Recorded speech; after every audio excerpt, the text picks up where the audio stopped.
There was a lot of shit this week that fucking annoyed me. On the gas mileage thing, I brought up last week how I was watching The Goodbye Girl, and she was standing, one of the characters was standing in front of a fucking Subaru, and it got 39 miles per gallon. And here it is 36 years later, and my car only gets fucking, a hybrid, only gets 41 miles per gallon. So this brilliant guy writes in, and he starts talking about leaded gas and all this fucking, how cars today are heavier. This fucking moron thought cars today were heavier than cars back in the day. You know? Like the 1959 Cadillac. I'm sure that car was lighter than your average Toyota Camry. So anyways, somebody sent me, let me actually read this guy's response here. One of the many that I got on the gas mileage thing. It always blows my mind what people fucking respond to. So this guy ends up writing me. He goes, there are two reasons. Wait a minute, it's loading. Loading. I don't know, he gave me all these fucking reasons, and I basically responded with, so basically you're telling me, he basically said that it had nothing to do with money. It had to do with the weight of the cars and somehow the mixture of the gasoline that we use nowadays. That's why they just can't figure out a fucking way to get more than, better than, what's the highest you've seen? Like 40, 45? This guy tried to say, well, actually, there are things that get 100 miles to gallon. They're scooters. Ah, what a moron. He goes, there's two reasons why old cars have such high published gas mileage. For one, the EPA test simply used to provide higher numbers. Sir, they've been doing that right up until the last couple of years ago. In fact, the year before I bought my Prius, they were legally able to claim that it got like 50, actually almost 60 miles per gallon before they cracked down on the hybrid and made them say actually 41s. I'm aware of the EPA test. I'm aware that they do it when there's no headwind. I'm aware that most of the test is when they're fucking going 25 miles an hour and they only drive the car 55 miles an hour for about fucking 30 seconds. I realize that the numbers are skewed. Okay? He said it's been revived several times over the decade. Yeah, so my Prius, your Prius would get like 70 miles per gallon on the old test. No, it wouldn't, sir. No, it wouldn't. It would get more like 60. That's what it did. Let's just say that it would get 70. Who gives a shit? He goes, where am I? The second reason is safety features. Check out the weight of your vehicles. Cars have gotten heavier. No, they haven't. My Prius is not heavier than a fucking Subaru. In the 1970s, it isn't. Dude, I'm old enough to remember when cars actually had metal on their dashboard. They're all plastic hunks of shit now. He goes, cars even 15 years ago featured death traps when compared to the modern cars. No, they didn't. They've had the crumple-free zones. They've had those crumple zones for years. Sir, in 1988, I was coming home from a Christmas party, drunk off my ass, sitting in the fucking passenger seat of a Pontiac Grand Prix. We pulled up to a red light. There was a fucking Jeep CJ7, the old school one, sitting there. All right? We saw it. I saw it. The driver saw it.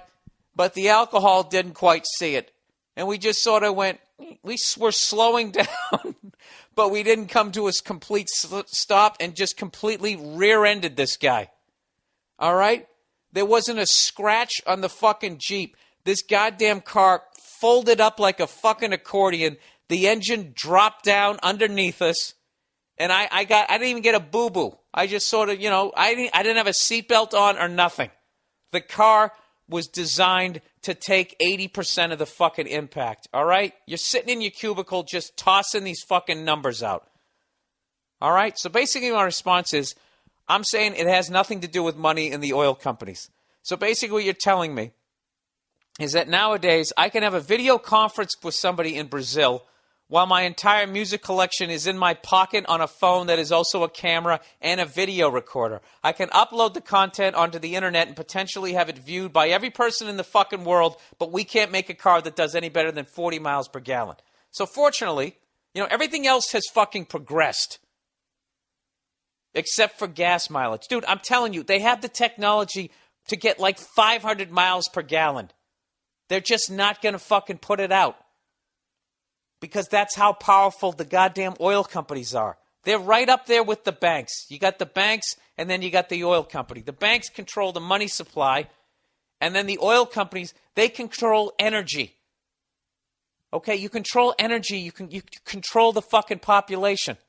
Do you know that they're actually out here, there's people, they're selling kits out here to have your own fucking windmill so you can get yourself off the grid. So then they immediately passed a fucking law, General Electric, that General Electric had to come around and make sure that everything was safe. They had to get their fucking noses back in there because they can't have people disappearing off the fucking grid. You can't have people getting free energy. Other than the cost of the fucking windmill. You can't have them sitting there and every time the goddamn wind blows, it recharges a generator and now I don't have to work as much. If I don't have to work as much, I don't have to go into debt. You're getting yourself off of the fucking treadmill and they can't have that. All right? God damn it, I wish I was more intelligent so I could explain this better. But you know what? There's a great documentary. I'm actually going to email this guy back. It's called The Gas Hole, full documentary. And they have everything from the urban myth of the water-powered carburetor, which this guy who wrote to me completely dismissed. He completely dismissed any sort of that exists because he sits in a cubicle and I sit in a fucking bedroom. All right, and he tries to just say that's just another media hoax. Oh, they said Dewey beat Eisenhower or fucking like dumb shit like that. Okay? This documentary have everything from like the urban myths that these water-powered cars existed, all the way up to a retired scientist who worked for Shell. You just have to watch this documentary. They were showing there was a book out that claimed that they could get 149 miles per gallon in the 1950s on like a Packard or a DeSoto. And by the 70s, this scientist who worked for Shell said they had gotten it up to 1,000 miles per gallon. All right? I don't know why people think that it's absolutely impossible to improve the gas mileage. Some people feel that. I don't know why people feel like we can't come up with anything better than the gas combustion engine. It's complete fucking it's the same level of bullshit as that there's an actual difference between a Democrat and a Republican. Watch this documentary, The Gas Hole. We're going to have the link up on the Monday morning podcast. Just watch this shit. And I don't know what to tell you. Some of it looks like, okay, they have this old guy going, and this guy showed up and he had, it was a contraption made out of, it was powered on water. And then he claimed that Shell bought the patent, gave him $1 million, and then he could never fucking, make another one. Now, that's the kind of shit. Some old guy saying that he saw it on a salt flat in the 1950s. I'm not going with that. All right? I'm not that much of a fucking whack job. But when a guy who used to work for Shell is coming out saying that type of stuff, it gets to the point like, are all of these people nuts? You know what I mean? There's no fucking way, I don't give a shit whether there's lead in gas, whether there's not lead in gas, how much the car fucking weighs, or any of that bullshit. There's no fucking way that in almost 40 years you can't do better than 2 more miles per gallon. I absolutely fucking refuse to believe it. I fucking refuse to believe it. I think it's complete fucking horseshit. It's just another way to keep control of the herd. Now, if you want to argue that you need to keep control of the herd or there's going to be absolute chaos, so we have to keep cars down like that, I will listen to that argument. But if you're going to come at me and tell me that in 2011, okay, when I'm reading shit that in the medical field, they can now grow a new colon for somebody outside of the body. I read this thing on that TED.com. This woman had a completely ulcerated large intestine. So they took some sort of tissue culture, whatever the fuck that means, out of her diseased colon, used that to then grow another one outside of her body. when they were done growing it, they took the old one out and put the new one in like she went down to Midas Muffler. And it totally fucking worked. Okay? Up until like 5 years ago, you were looking at a colostomy bag. You would have a bag of shit right under her fucking right titty for the rest of her goddamn life. Her social life would have been over. Okay? If they can do that, you're telling me, you're still going to tell me they can't do anything better than about 45 miles a gallon. You're really going to sit there and believe that in your goddamn cubicle. That they just can't fucking figure it out. The only way I can get like 100 miles a gallon is if I ride on a fucking scooter. You, sir, believe in Santa Claus. I remember one time I had this old piece of shit truck, right, that I drove for like 10 years because I knew I wanted to be a comedian and I didn't want to go into debt. So when the engine finally died, I threw a new engine in there. And the guy told me he needed to rebuild the carburetor. I'm like, you don't need to rebuild the carburetor. So you know what this cunt did? He fucking adjusted the carburetor so I would just get shitty gas mileage. Hoping I would be an absolute fucking moron and then drive back and be like, well, I guess you're right. I'm just chowing through gas here. That's what this motherfucker did at his little garage.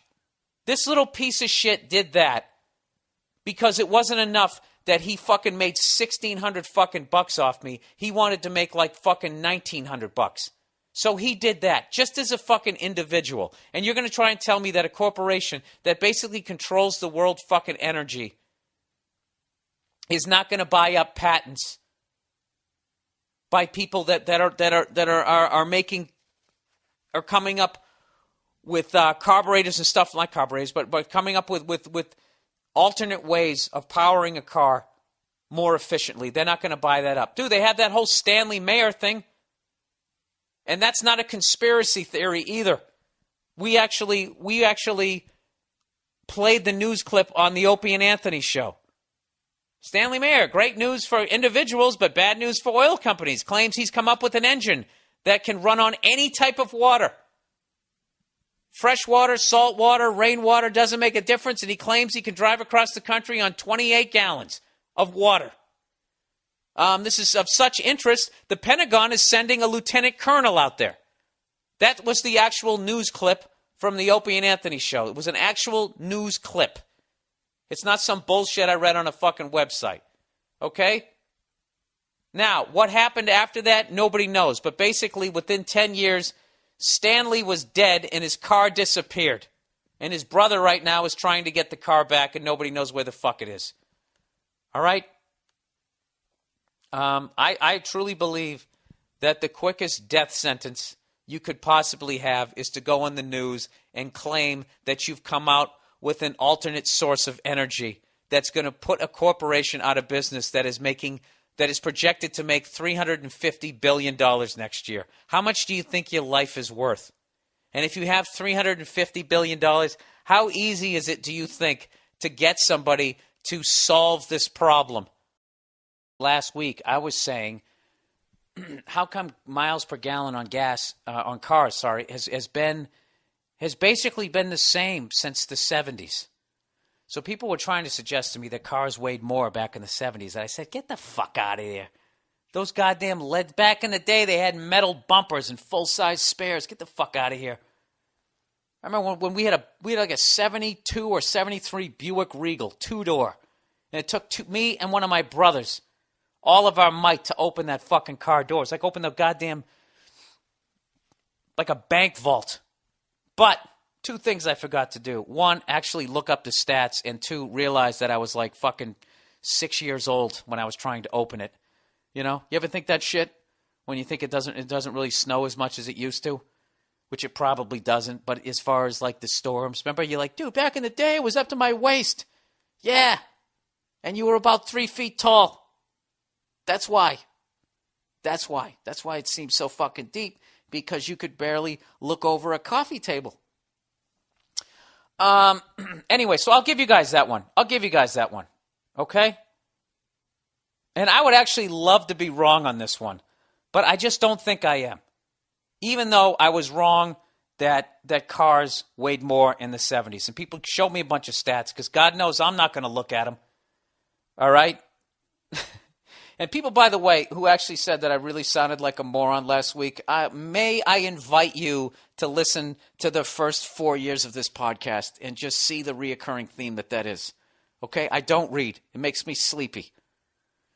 I've stated that before. I don't fucking read. All right? I go with my gut. Okay? I'll tell you this right now. I don't know how to fill a tooth, but I can go in and look at a dentist and I can fucking judge that guy whether or not he's telling me the truth. Does that make any sense? Of course it doesn't. Go fuck yourself. I got a goddamn hour to fill here. This is the problem I have with people who are defending the oil companies here. Is basically when you go back to the 70s, okay, and you prove to me that cars they weigh more now. Okay? So you're right on that one. But your logic, though, is still based in that the oil companies were telling the truth in 1976, that 35 miles per gallon was the best that we could do. So you use that as a jump-off point to then prove your point now that that's why cars get the gas mileage that they get today. Is basically, I have to make the leap with you that oil companies are telling the truth. That this $350 billion industry, okay, that is on numerous occasions openly got in the way of any sort of progress. I remember here out in California, I think it was the late 90s. It might have been 20 years ago. I can't remember if it was before I moved out here the first time or right after I left. The air quality out here was so fucking horrific. It's like, I know a lot of people still think it's real smoggy out here. It definitely gets smoggy, but usually just in the summertime. And it's definitely hazy out here, but haze is not fucking smog. Smog is brown. You go hiking and you feel a burning in your fucking chest. Back in the day, in the late 90s, okay? You could see this shit. So anyway, so they put this, they put it to the vote for people, to the people who actually would vote on this shit. And they passed this bill that said by the year 2000 whatever, 25% or 30% of cars had to run on something other than, the gas, oil, basically the gas combustion engine. They basically paved the way for the big three to then basically start making electric cars. The fucking thing passed. And oil companies got together with their lobbyists and they went and they just totally dismantled the whole thing, and the whole thing fucking went away. Okay? Which, for all you people out there who are going to explain capitalism to me, I get it.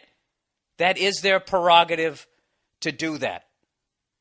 Why wouldn't they get in the way of that? So let me ask you this.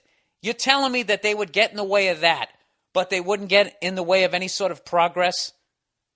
Just with the gas combustion engine, they wouldn't get in the way of any of that type of progress. They seem to not get in the way of anything else. Safety, they don't give a shit about. They won't get in the way of that type of stuff. Burning it cleaner, they don't give a fuck about. But miles per gallon, which is their bottom line.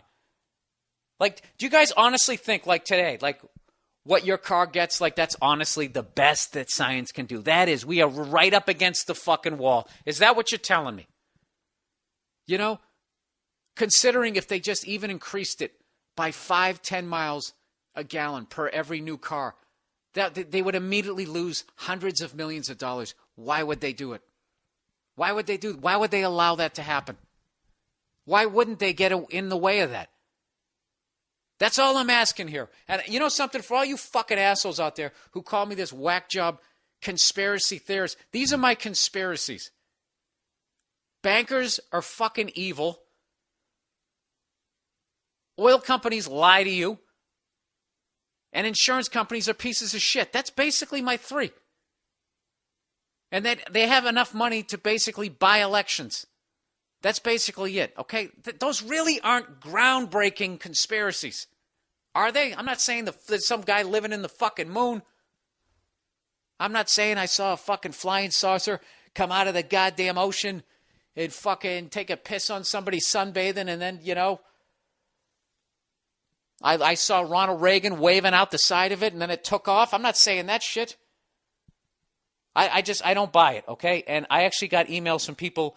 They sent me these links. They sent me this link of this fucking kid, 14-year-old kid with one of his classmates, built this futuristic-looking Jetsons car, and they got close to 2,000 miles per gallon. I'll send you the link to this. You can go on the MM Podcast and look at this thing. The MMPodcast.com. Look at the picture of this thing. Okay? And once you're done saying, well, it's not a practical car, it's not as heavy as the other ones, it would never meet the safety standards, and yada, yada, yada, all that fucking shit. Do you honestly think that airbags, navigation systems, crumple zones, and all that, you're honestly going to tell me that basically knocks off 1,900 miles per gallon? Are you really going to fucking sit there and tell me that you honestly think that they're not? Why wouldn't they get in the way of it? They have the money to get in the way of it. And not only that, they're not even part of this country in a way. They're borderless. They're worldwide. I don't know.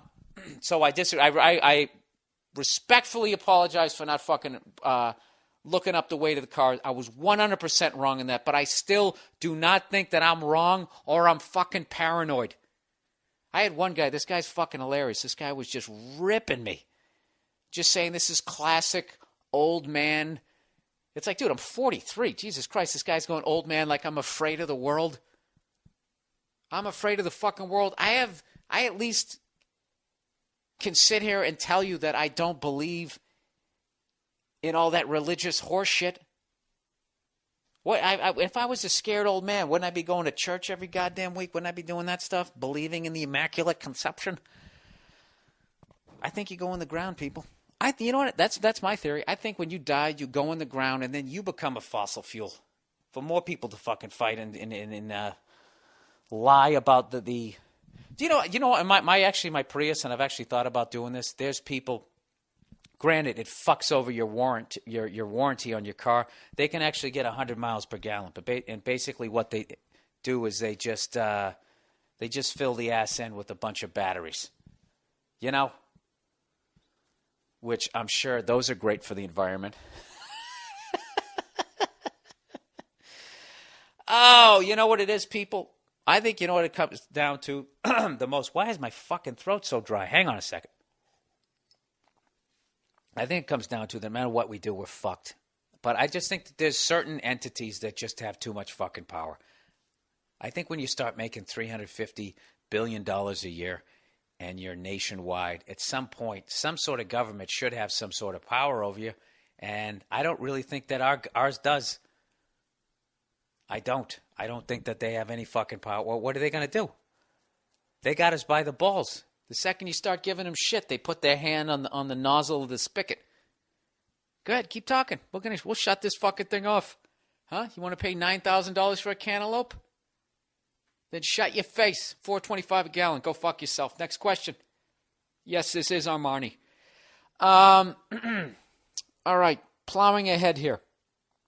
I really want you guys to look at this, okay? You guys who actually fucking do research. Like here's one guy tells me the 1987 Honda CRX got 57 miles on the highway. Weight was 1,800 pounds. The 2011 CRX, miles per gallon is 41 on the highway, and it weighs 2,600 pounds. So I see their fucking argument. So right there, it's like, all right, well, the car weighs fucking 800 more pounds, which is a lot when the first one only weighed 1,800. You're talking about, what is that, like 40%? Weighs 40% more. Is it getting 40% less on the gas? No, it isn't. So that's actually a fucking improvement. I will give you that. But the jump-off point, I'm not buying it. I'm not buying that we can only get 25 miles a gallon in 1975. I don't buy it. I bet they easily could have got 200 at that point. They're not going to do it. Dude, you're talking about the blue bloods at that point. You're talking about that level of fucking power. All right, my apologies to everybody out there who actually has some sort of science background. Evidently, people told me that Stanley Mayer, the water power car, is junk science, and it's absolutely ridiculous that someone even suggests that they could do that. So I lost on that one. So you guys won 2/3 of the argument here with me. All right? So now that you've backed me into the corner, I want you to explain to me why oil companies wouldn't stand in the way of that technology, and twofold, and why you believe that what they tell you that cars get is the best that we can do. Why you believe that we can't get 60 miles per gallon. Well, there's airbags and other things and satellites flying around this, lights flying around this, lights flying around